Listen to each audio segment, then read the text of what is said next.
see you out and about again, Dom? Good to be out and about. I started Pilates. Is it?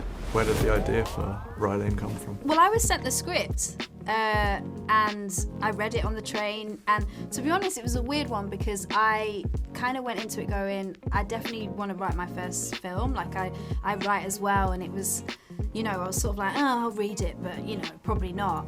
But then I was on the train and just, like, laughed out loud, really loud, like, publicly, and that's a sign that it's good.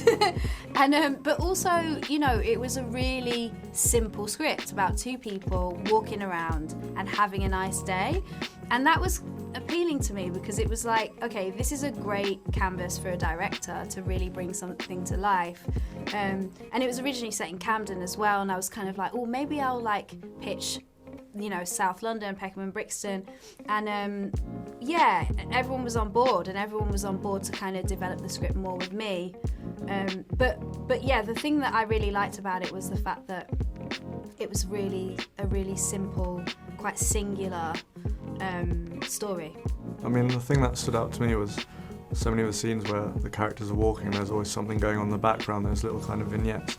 How did that come about? How did you have those ideas? The thing for me was that, like, something I've always loved about, I guess, like, London in general, but the fact that you could be sitting in, like, Brixton Market and you and I could be having a coffee, and then you might actually see a man dressed as a cowboy walk by, and no one would go, what's going on there? Like, it's, you know, it just happens in London.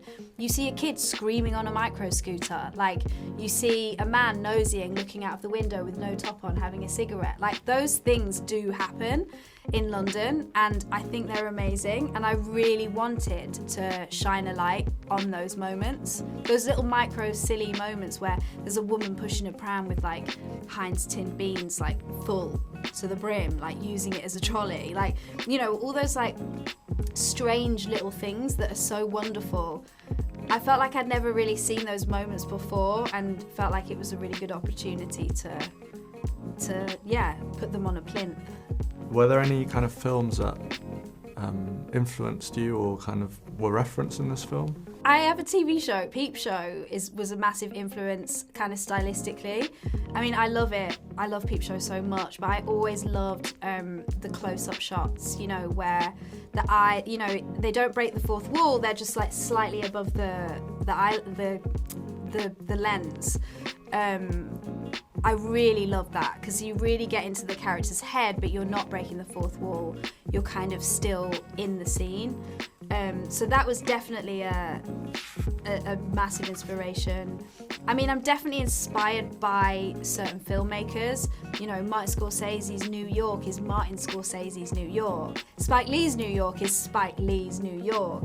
So I've always found, you know, those two to be incredibly inspiring. I definitely think I'm a different kind of filmmaker to them, but I find their kind of like passion and knowledge of their own areas really incredible.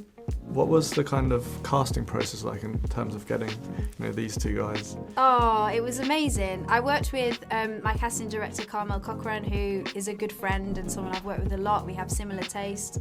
And her and I like met so many brilliant actors, but as soon as we met Vivian and David, and obviously we met them separately, we were like, oh my God, they're perfect. We were obsessed. But the scary thing was like, what if we put them in the room together and they don't have chemistry? And obviously they did, and it was the best thing ever. I knew quite quickly, everybody kind of knew quite quickly that they were the right people for the roles. Colin Firth, you know, pops up in this film. How did that come about? I really wanted to have like a little wink, you know, do a cheeky wink to sort of a lot of the kinds of films that he'd been in that are, you know, that could be compared to this film, but actually they're so different. And I felt it was quite fun to sort of acknowledge that in a really cheeky way. So I wrote him a letter and he actually said yes. It was awesome.